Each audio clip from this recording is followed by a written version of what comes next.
Hello and welcome back to Let's Play Symphony of the Night. I'm Rota Abyssian, and I messed up multiple times, frankly. See, I had recorded this entire episode, the next couple episodes, actually, and finished off the entire series. But what you're hearing now isn't the original audio. What you're hearing is a post-recording. Yeah. Turns out my microphone was muted.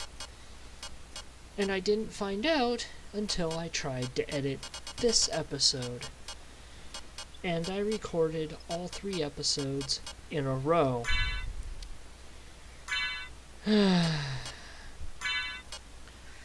So, I'm going to do my best to give some insight onto what my mindset is in each episode while describing my thought processes. So, we're going to be going through here, and we are drastically near the end. There's only 3 bosses left in the entire game. And this episode, we're clearing out the reverse caverns. We start by going through the hidden path, back where we got the holy, I think it's the holy symbol.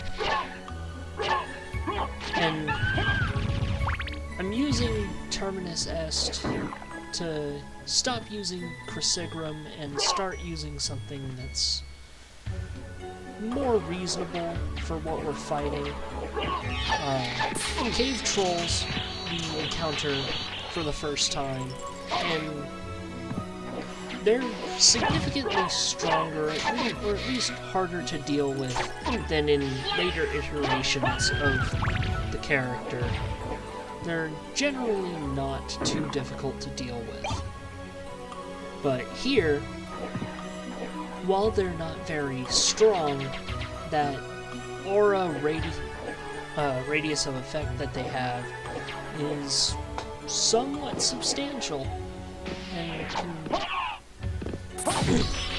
right there, it's usually a lot smaller than it is right there. And later iterations of cave trolls do have a smaller radius to them.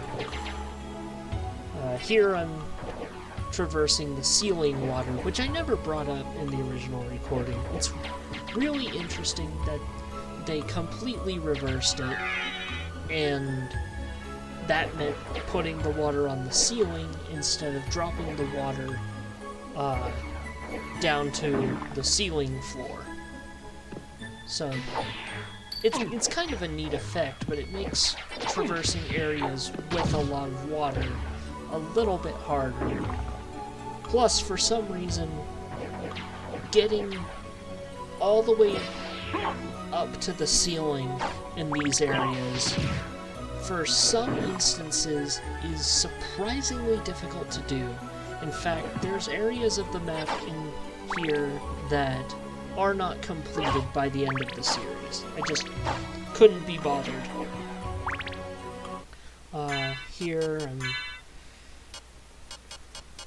here's where I show off how defensive our walk armor is. It's at the point where it is the strongest armor in the entire game.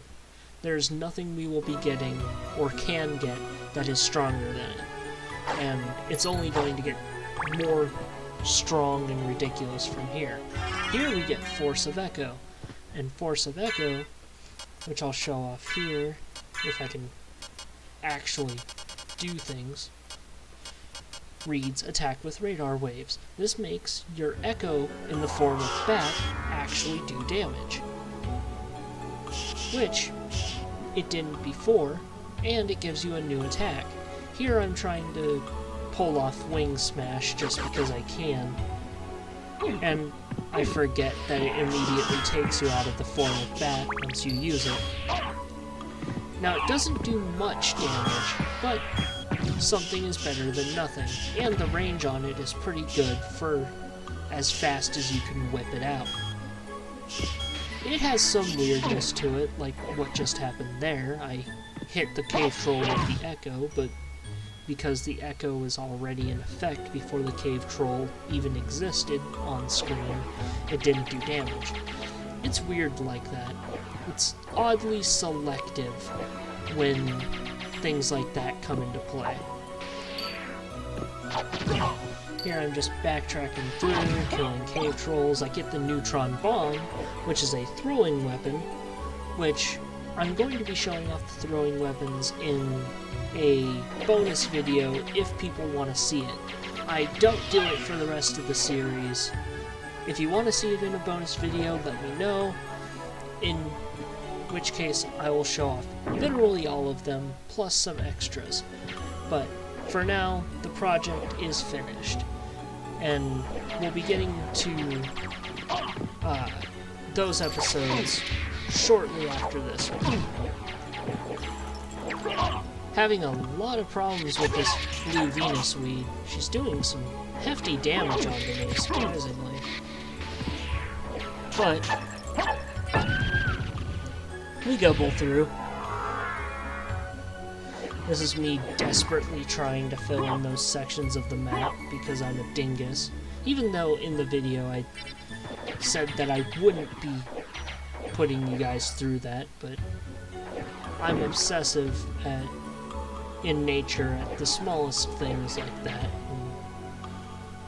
And things like that really get to me.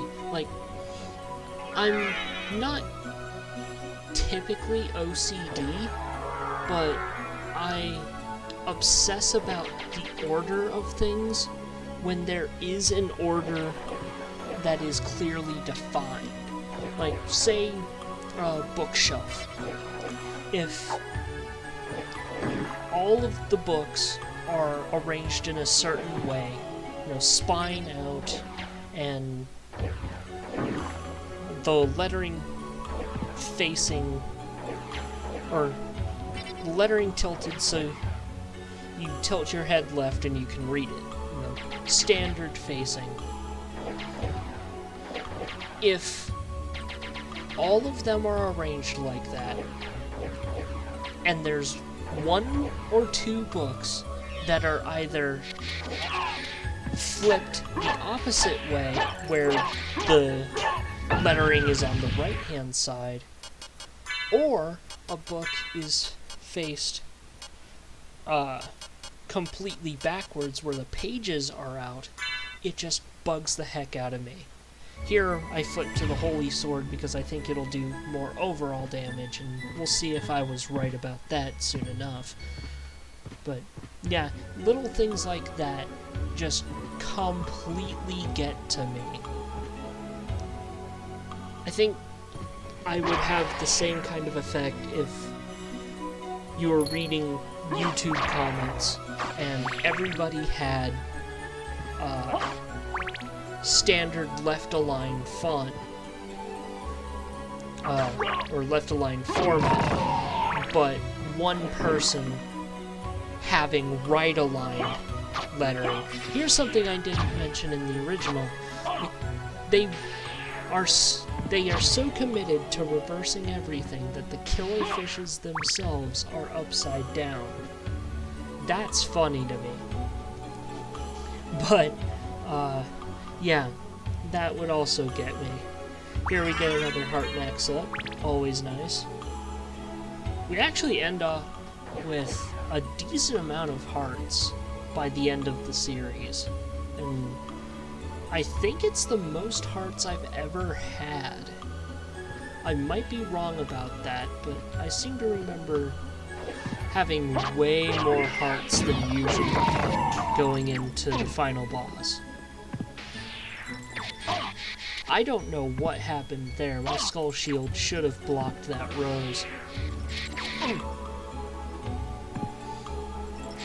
Again, blue Venus weeds giving us a fair bit of trouble. Taking a lot of stupid damage. And there the Blue Venus Weed drops a Zweihander. Just like it did in the Mistakes Were Made video. This is me just trying to kill this Blue Venus Weed. I'm sick of dealing with them at this point. Really wishing I had Firebrand so I could just burn them to the ground. This is me giving in and selecting Darkblade to give myself a little extra damage. Not wanting to commit myself to Sword Familiar yet, because I want to give him some experience. One thing I said that I would do is show off the rest of the levels of familiars, and that's a surprisingly effective way of getting back health. I never knew that you could do that to Rock Knights, but I wanted to show off I needed that. Another health max. But I said that I would show off the rest of the levels of the familiars, because there is some interesting stuff that happens to some familiars in, like, the 70s of levels. But I'll also commit that to a bonus video, should you guys want it. For now, I'm going to consider this project done with. Anything else you guys want to see will be bonus videos, and that's only upon request. This project has taken a little over a year, and while I love this project, I want to move on to other things. This project has been in the way for a little bit. And I've got a lot of things planned that I really want to do. And my next project is one that I don't think I ever planned to do originally, but I'm really happy with. And there we get a fairly rare item, the Bat Pentagram. It's a one-time use spell item. It's not necessarily a throwing weapon, but it's kind of like the power of Sire, where you use it once and it has an effect to it. This is me going for map completion, just little bits here and there. Because this is me still thinking that I'm going to try and go back and fill in those parts of the map that were being a dickhead. But I never ended up doing that, so it was just wasting your time and mine. Obsessively getting items, and doing necessary exploration. Man, that waterfall going upwards. Ah, the Osafune Katana. I actually do equip this for a little bit, which this one is weaker than the normal katana, but it does a couple of interesting things that the normal katana doesn't do. And this is me confirming that yes, the katana is technically stronger, but it swings just as fast as a normal one-handed sword, and it does the kind of dash forward thing that the Alucard sword does. So I actually keep this on for a little bit because I really like the aesthetic of it.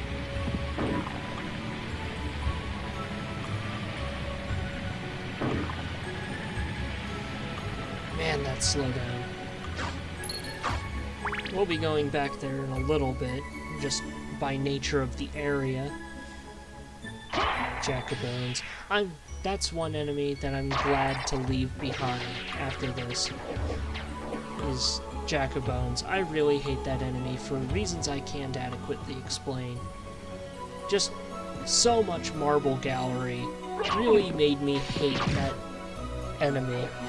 I also never mentioned that I got the Maglamir, which in aesthetic really looks like our old Necklace of J, but it gives 15 defense, which is really interesting.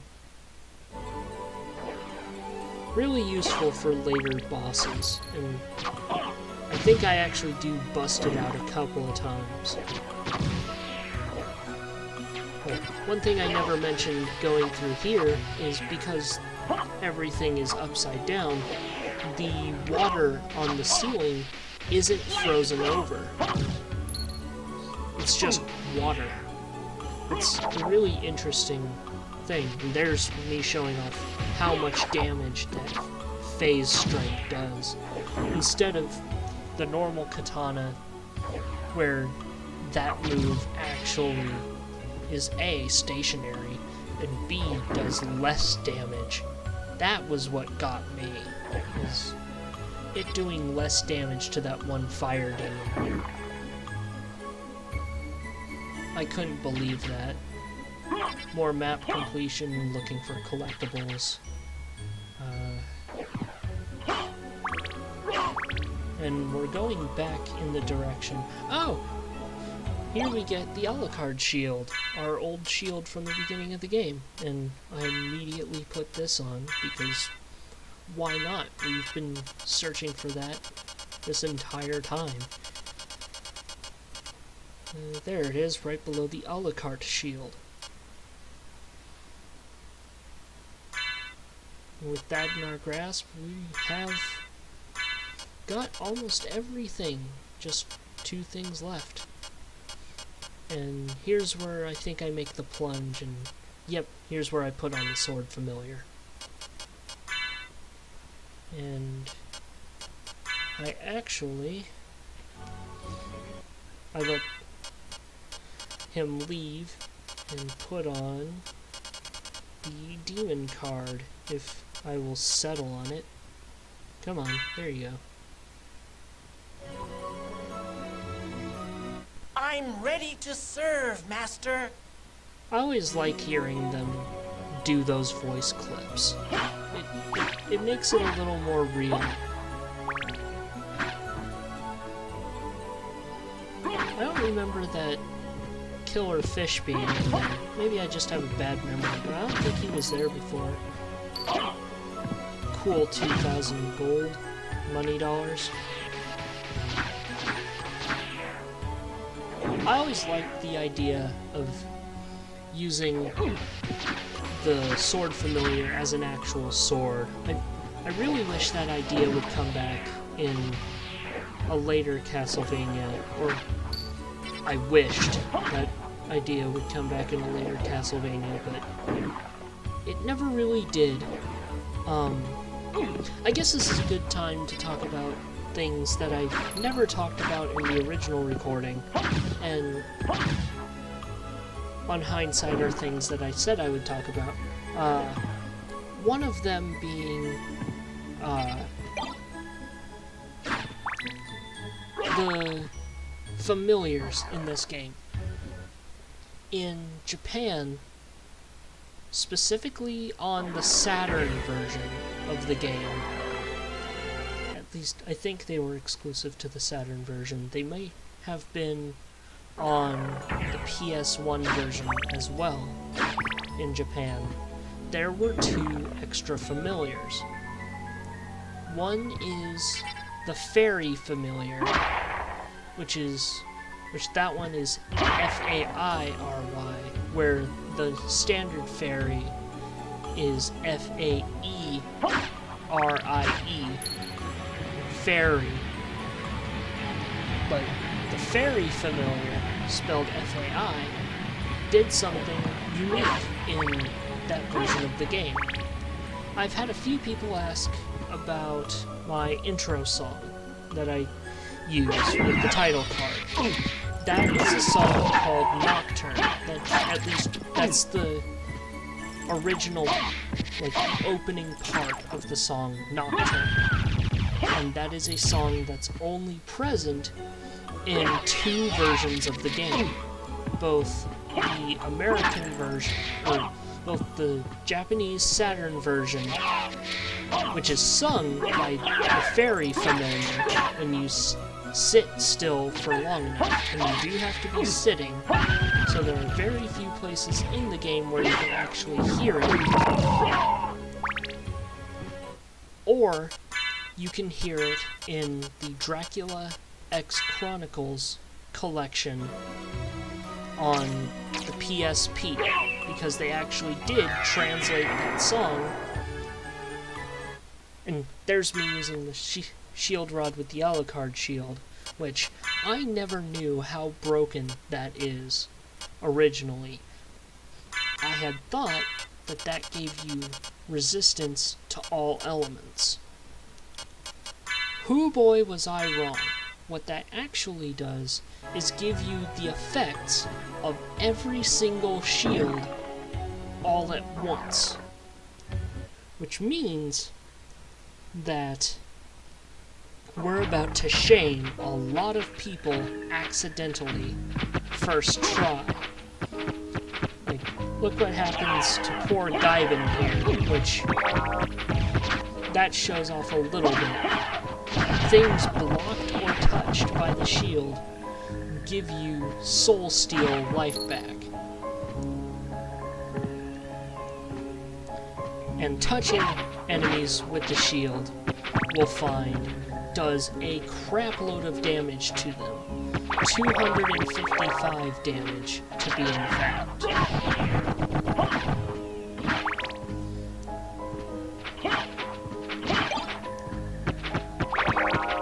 And here's me mystified at that, taking full advantage of the Alucard Shield, not knowing that it's still the effect of the shield rod. Me just forgetting how busted. Me thinking that I'm forgetting how busted the Alucard Shield is. Here's me save stating, because we are about to fight a boss. And where was I? I'll get back to it, because we're about to fight a boss. And I'll do a lot of describing. There's me falling like a dumbass. I'm just getting hunted and pecked by these Gaibins. It's kind of amazing. The Devil Familiar put in a little bit of work. He's at least trying to slash things with his spear. Poor guy doesn't know any better.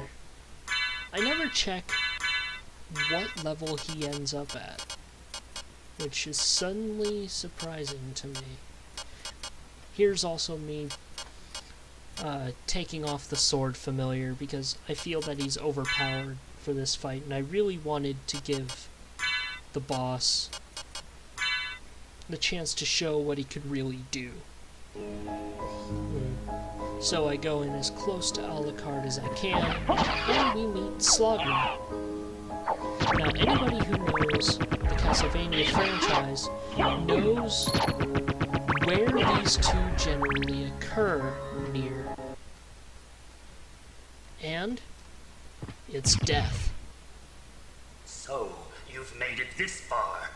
In the name of your father, cease this foolishness. Not while there's a breath in my body. Then for the master, I'll feast on your soul this night. Here we fight Death. Death is an interesting fight in this game, and here's me unintentionally shaming this boss. Yeah, 247 damage. I wreck his first form, and then I just mystified trash his second form. He doesn't even get to show off anything he can do.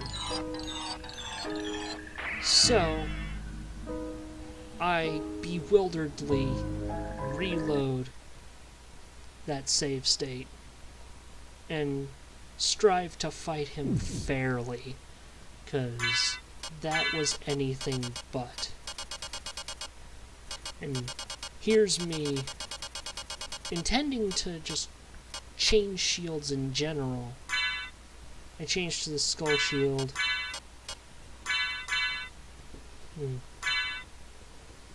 Reset things. Go back to the Dark Blade. stuff like that. I never change out of the walk armor again, but I do change back into the Alucard Shield, because it occurs to me that that shield rot effect could have just lasted a long time, and here's me seeing that, yeah, that was the shield rod at work.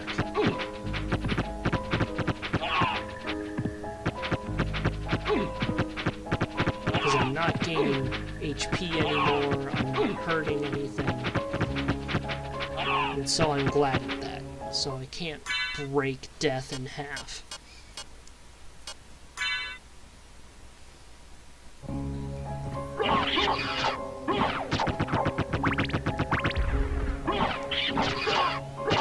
But, yeah, death in this game is a really interesting fight.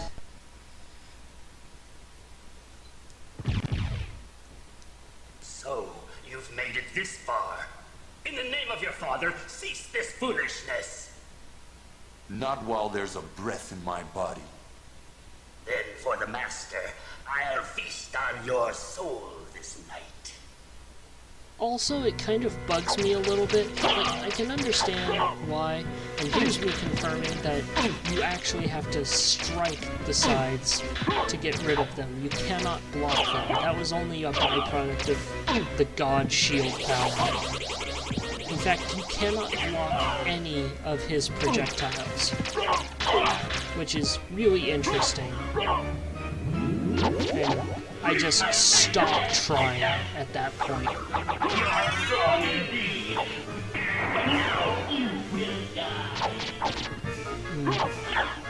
This is probably the most, or one of the more drastic form changes Death has gone through in the Castlevania franchise. But if you allow Death to rule the arena, he will just overload you with projectiles and zoning, and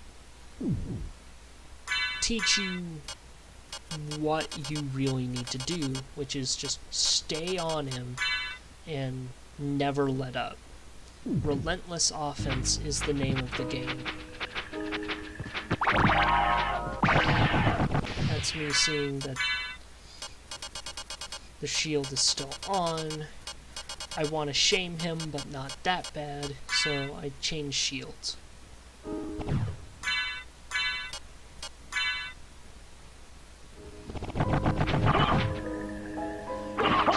There's me wrecking Slagra in one sword swing. I really like Slagra and Gaibin. So, you've made it this far. In the name of your father, cease this foolishness. Not while there's a breath in my body. Then for the master, I'll feast on your soul this night. I really wish you could skip cutscenes. Now, here's where Presidio, it shows its faults a little bit. Like, right there. It really shows the faults. Presidio is good on enemies that do not have invincibility frames or stagger animations. We get the Eye of Vlad, luck plus 10, which is the final piece of Dracula. At this point, we can end the game at any time. But we don't, because there's one boss left to fight before that. We'll put the Sword Familiar back on, because awesome. Oh. This switch hasn't been pressed yet. And there's the last time the Devil Familiar will ever do anything useful in terms of exploration. But yeah, part of me doesn't like how you can only fight Death in the reverse castle. to me, that rings a little hollow, especially considering that death gets you right from the get-go in the original castle, like right in the lobby, and you will never encounter him unless you do the Reverse Castle campaign. I kind of wish that you fought like an aspect of him instead of the Karasu man in the clock tower, and then you fought him for reals in the Reverse Castle. I don't know. I don't know how you would make that better.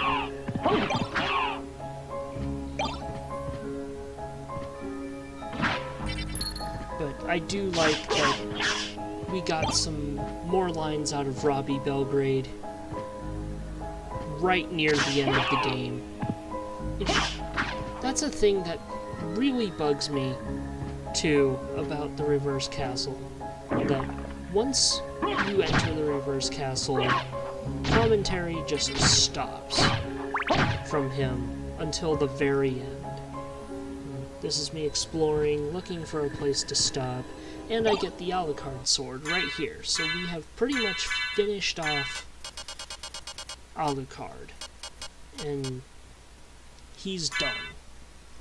Almost. We just have one more piece, and we will have found everything that Dracula took, or, damn it, everything that death took from us. But we're nearing the end of the episode here. I'm excited for what we just accomplished.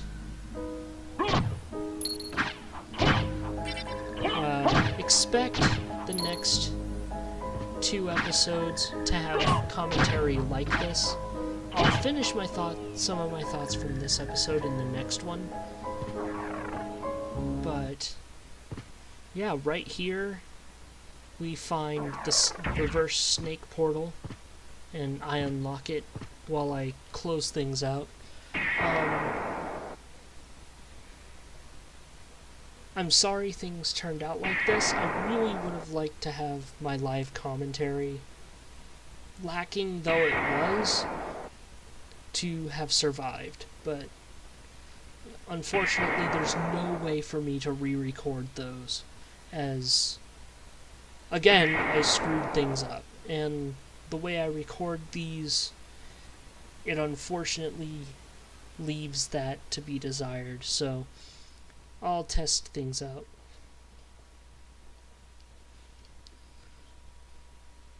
But there's the end of the episode, and I will see you all in the next one. Cheers!